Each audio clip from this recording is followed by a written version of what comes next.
Он стучал в двери всю свою жизнь. Некоторые никогда не открывались. Некоторые открывались, чтобы просто посмеяться и снова закрыться. Однажды, усталый и сломленный, он перестал стучать и построил свою собственную дверь. Годы спустя те же самые люди постучали в нее. Он не открыл. Не из мести, а потому что покой был лучше, чем объяснение. Картинка спокойной жизни пришла к нему без стука. Он создал пространство, где тишина и размеренность стали его лучшими друзьями, и каждая капля счастья стала важнее мелочей прошлых разочарований.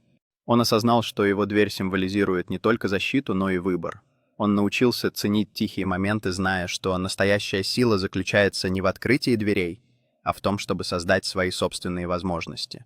Он ушел от двери с ощущением легкости, понимая, что его жизнь теперь в его руках. С каждым шагом он оставлял позади шумное прошлое и с надеждой смотрел в будущее, полное возможностей.